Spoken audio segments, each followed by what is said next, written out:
So, good morning, everyone. Happy New Year. Sorry for this little delay. We had 5 extra minutes, so we fooled around and we caused a glitch. But all is fixed and it's all done, and we're all happy and content. And we have a delight today. Not only is a Happy New Year, but we have our guest musician, Lee Wingfield, who is going to sing a song or two after Alex does a meditation. But before that, she's going to open us in prayer. So, Alex, take it away. Hey, good morning, everybody. Nice to be here again. So let's, well, I always like shaking things up. Just kind of get your muscles going and kind of march your feet and move around. And then just be quiet. Just be still. Be still and recognize the divine presence, the power and the intelligence that is expressing as everyone present for this gathering. I know that God in all its fullness is the love, joy, harmony, wisdom, and clarity for this time together. I bless each of the participants and know that the purpose of this gathering is accomplished and completed in divine order. I give thanks for this time together. And so it is. Amen and namaste. So we are going to do a 3-minute meditation. I have a new sign here that I thought was pretty appropriate. I used to use on my door when I was an administrator at Head Start. So let's just take a time. I will chime us in and chime us out doing 3 minutes. So take a deep breath. And every time you feel that monkey moving around in your mind, just take another deep breath and another deep breath.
And welcome back. So we have a guest person here today, musician, and I just went off, and he's going to play the birthday song. So I want you to all remember your birthdays in 2020, and this song, and everybody sing along with him, and you can unmute yourself for that time if you'd like. And we'll all sing the birthday song to yourselves on what a wonderful 2020 it was and how we're looking forward to 2021. Hello, nice to not see everybody again. Little ethnic joke there. Anyway, I know Alex said this birthday song is for everyone, but I wanted to acknowledge the only two people that I know for sure are having a birthday. That's myself and Lou Carden. So happy birthday, Lou, and happy birthday to all of you. And you can sing along. You guys know this song as well as I do. It's your birthday is here. Your birthday comes just once a year. It's time to twist and it's time to shout. It's time to blow those candles out. We wanna wish you a merry birthday. We wanna wish you a happy birthday. We wanna wish you a happy birthday from the bottom of our heart. We wanna wish you a happy birthday. We We wanna wish you a happy birthday. We Wanna wish you a happy birthday from the bottom of our heart. Woo! Happy You guys birthday, are everyone. great. I heard you. All right. So now we're in luck. We are going to have him sing his song called Next Year, although it's happening in this year. Yeah. But it's the same song. So listen to the words. They're pretty good. They are. I was just going to say that sometimes when I did this song at church, people probably weren't too aware of the words, but we have an opportunity here to experience the words at a closer up closer look. So next year, no, this year, I'll be a little lighter. Next year, shine my light a little brighter. Next year, state my case a little clearer. Take a good look in the mirror. Stand a little closer, come a little nearer. I'll be more understanding this year. Be a lot less, more demanding this year. I will find my center. I'll become a better mentor. Then I'll learn to listen. It will be my mission. Gonna make a difference in this world I'm in. Gonna be the best that I can be.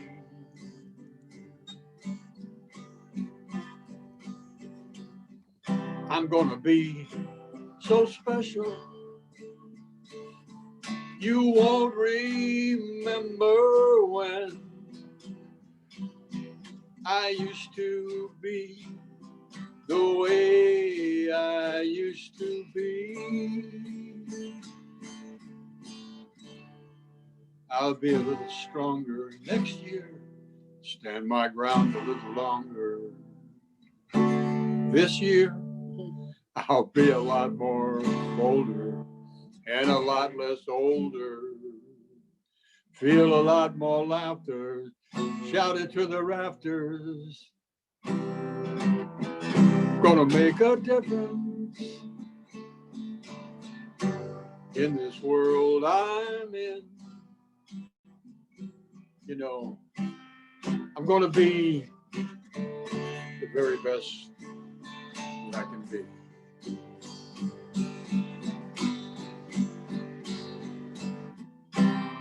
I'm gonna be so special.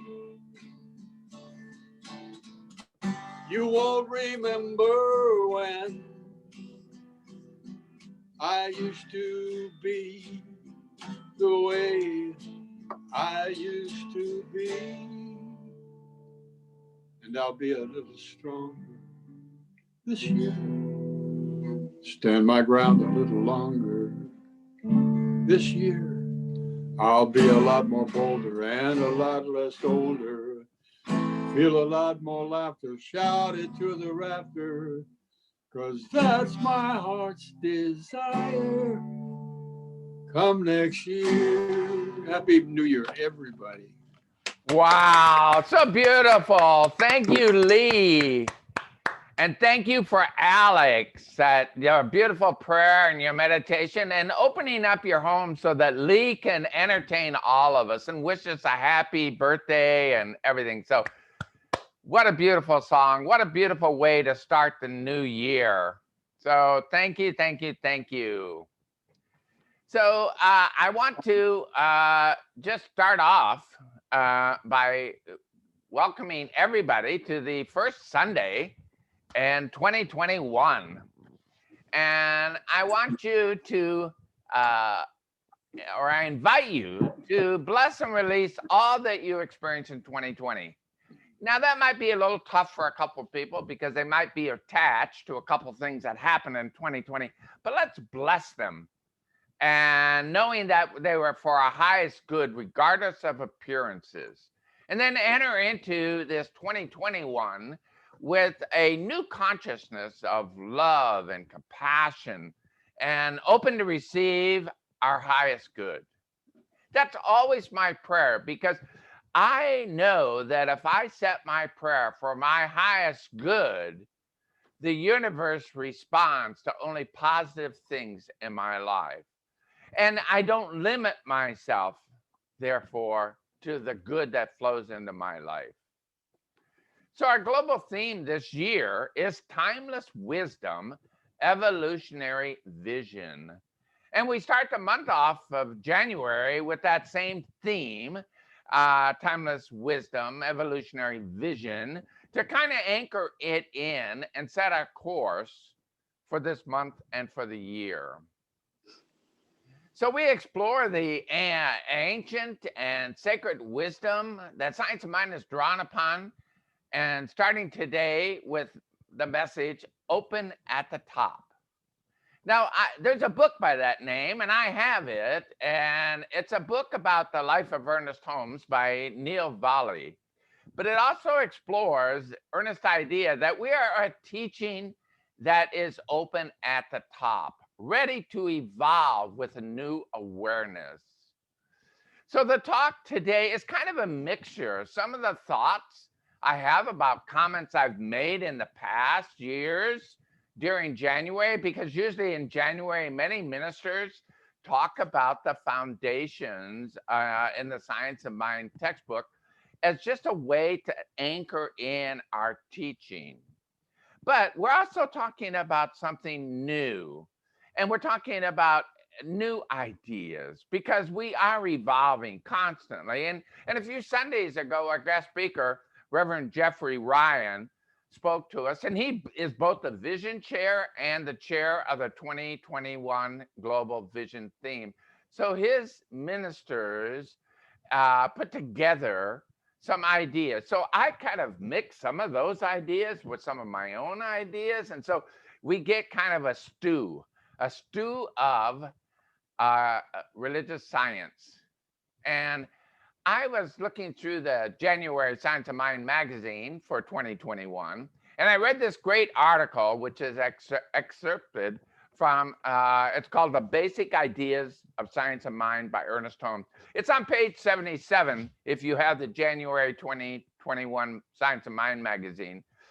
And if you want a good idea what Science of Mind is all about in a nutshell, without a lot of maybe jargon or difficult Science of Mind wording that you find in the textbook, 1938 textbook, then I wholeheartedly suggest this article as an easy read in only a few pages of what Science of Mind is all about.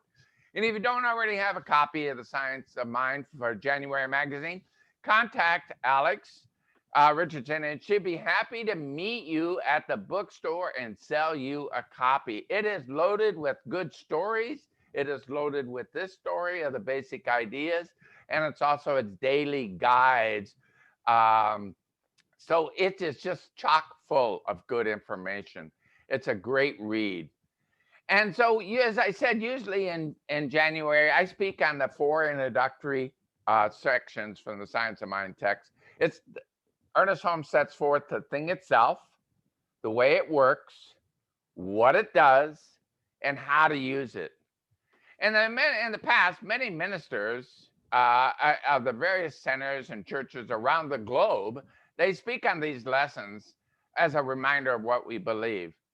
But the past seems to have been altered considerably by the events of this past year, 2020, which left its mark on us. And we have been changed somewhat as a result of those experiences.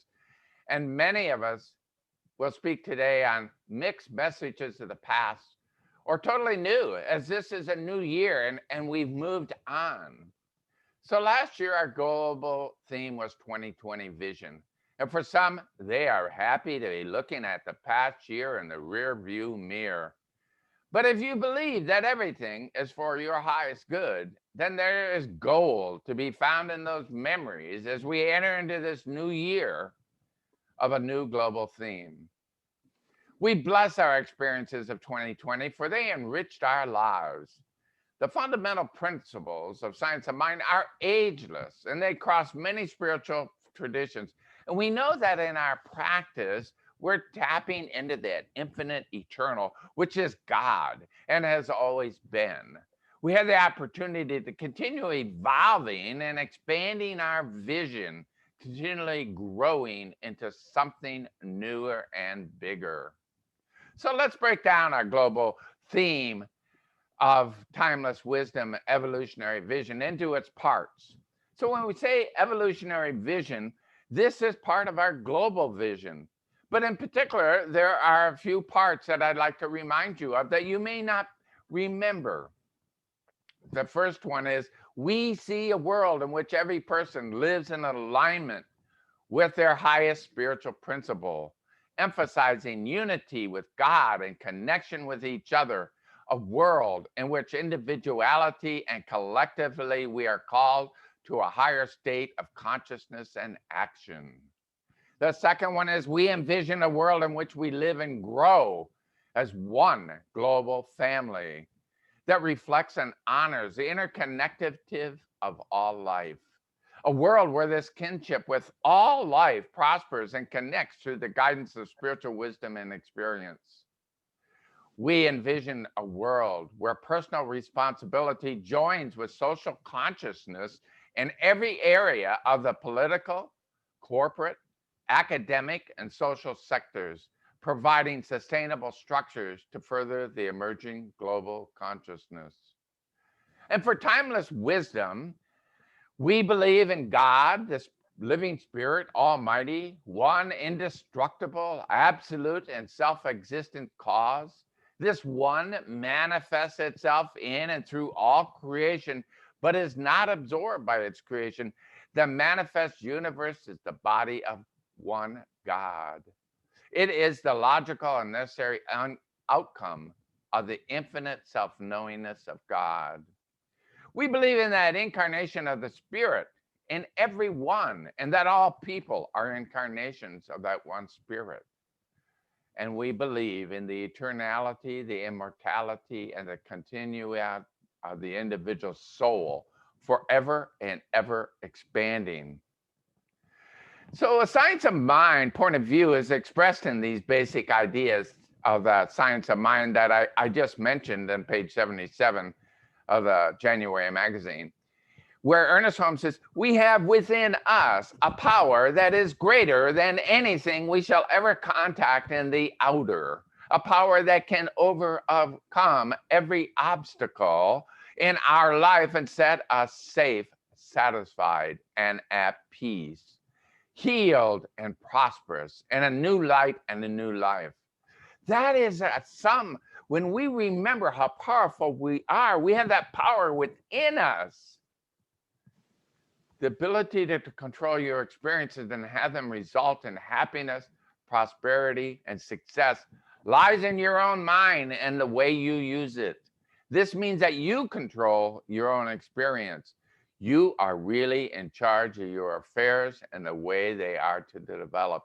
These are wise words of wisdom from our founder, Ernest Holmes, written many years ago, but refreshed for us in this article that I just love because it's so succinct.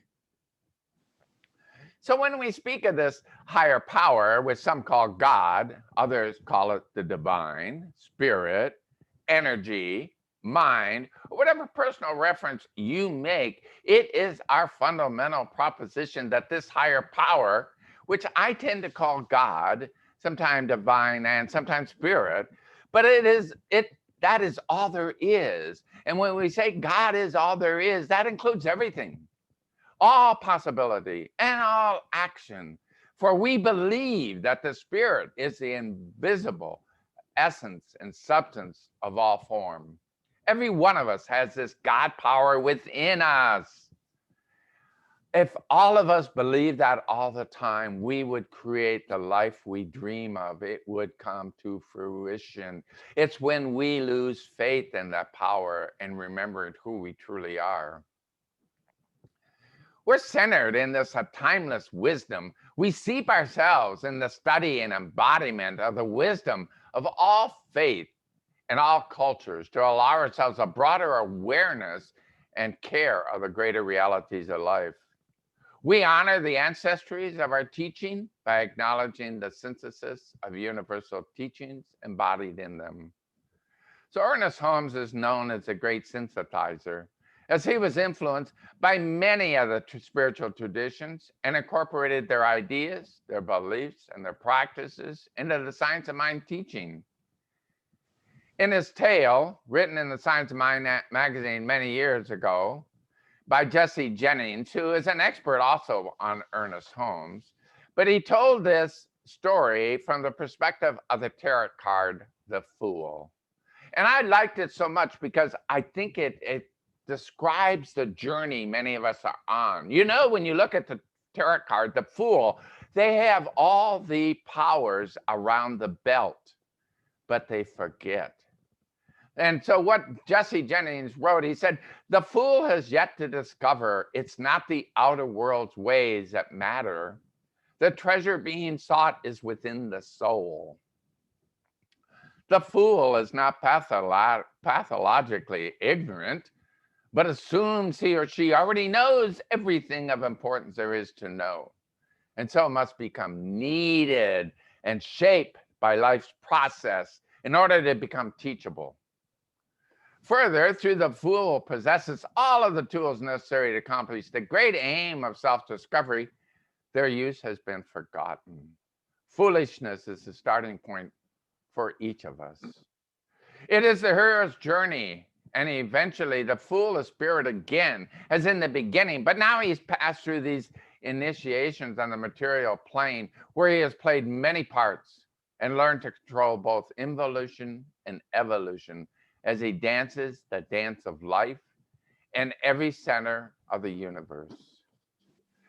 So Ernest Holmes wrote in the Science of Mind text that the spiral of life is upward. Evolution carries us forward, not backwards. Eternal and progressive expansion is its law, and there are no breaks in its continuity. It seems to me that our evolution is a result of the unfolding consciousness of that which already is and need but to be realized to become a fact of everyday life. I can believe in planes beyond this one without number in eternal progress. I cannot believe that nature is limited to one sphere of action. Those are wise words from our founder, always reminding that the spiral is always upward. Evolutionary carries us forward. We are not stagnant. So without that grounding of this timeless wisdom, we cannot open to that evolutionary pause that's always calling us forward to the deeper part of ourselves, and that upward to the greater reality of our individual and collective evolution of consciousness. We prepare ourselves by cultivating that consciousness of humility to be open to the new thing God is doing in, as, and through us and all beings. We are called to let go of our spiritual arrogance, to be able to perceive beyond our current perspective. In the teachings of Science of Mind, Ernest Holmes asks us to believe that evolution is proof of an irresistible urge which pushes everything onward and upward. Man did not create life. He is something that lives in, from, and by it.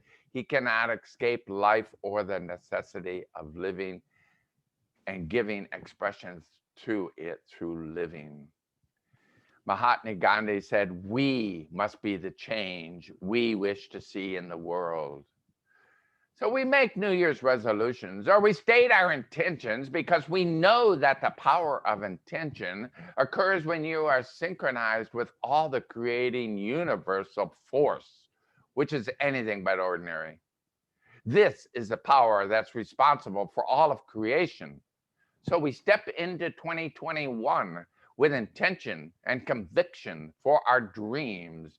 We evolve from that which we were in 2020, and we step through that doorway into 2021. It's a new day, and we have the opportunity to live it in a new way. If you correct your mind, the rest of your life will fall into place, Lao Tzu said. It's good advice. If we correct the thinking of our mind, the rest of our life will fall into place.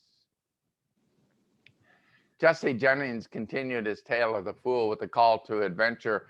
The opening scene of the hero's journey is emergence from a spiritual cave or a womb or similar metaphorical enclosure. It's a place of beginning, home-like, yet it's meant to be outgrown and moved on from. Finding its way into a place, a call comes to the hero and to other worlds to evolve.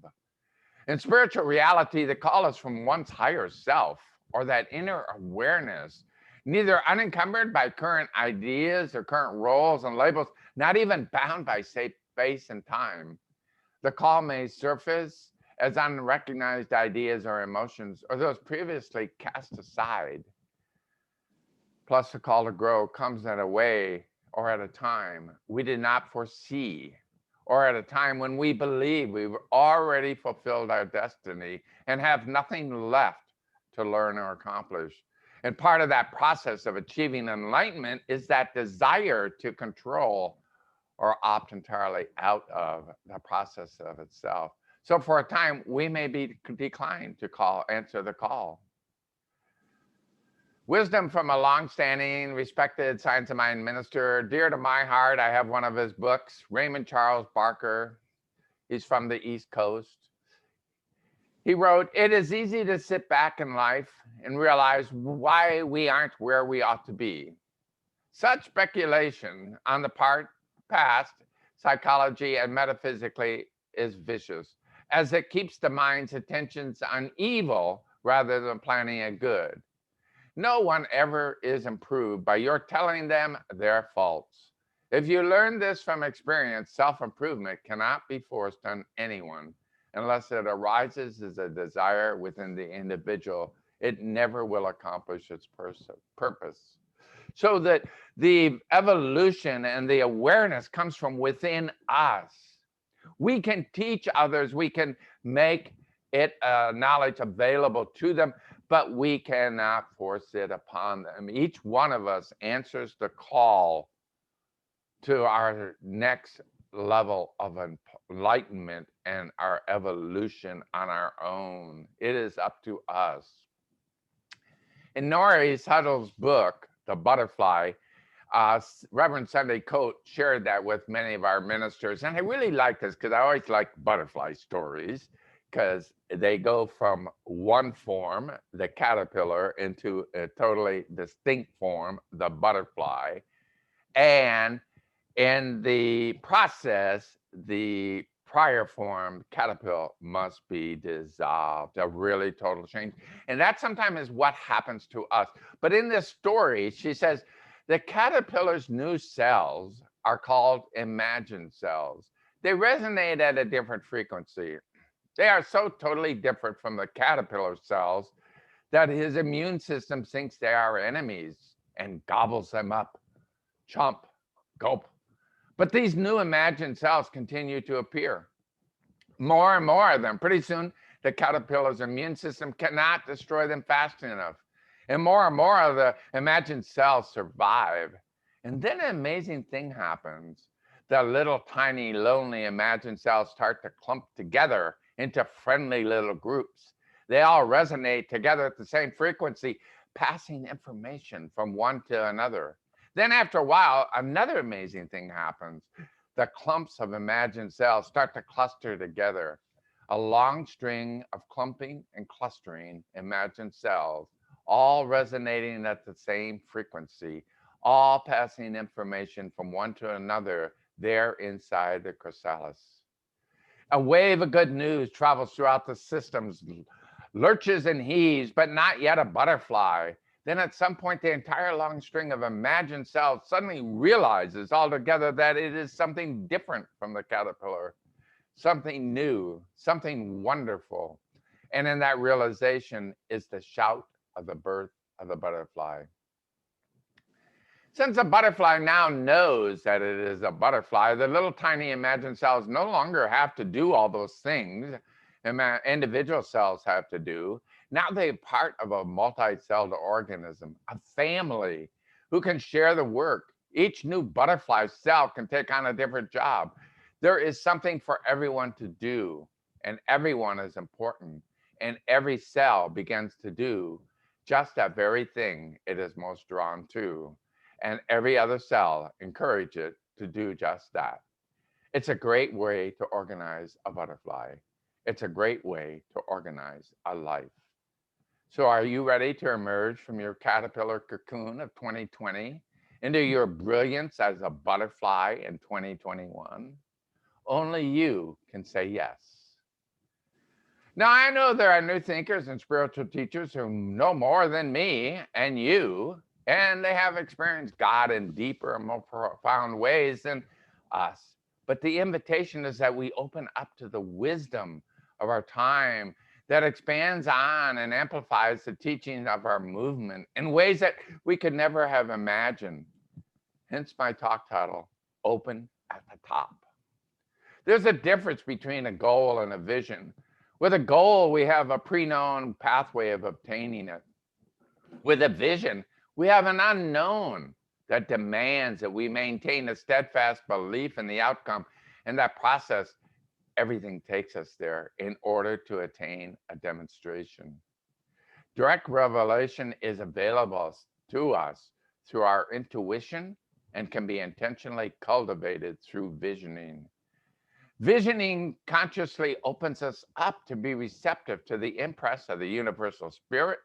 Visioning and the practice of cultivating the field of consciousness and illuminating what wants to emerge in form without preconceived ideas or limitations. In a book called The Philosophy of Ernest Holmes, written by Ernest Holmes and George P. Bendel, they write, the transformation takes place here. You don't have to wonder if it will take place out there. The world will come when enough of us see through the night into the celestial light that shines us more and more into the perfect day. So I think that is what's going on with us right now as we go through these trials and challenges with both the pandemic and our elections and the economy.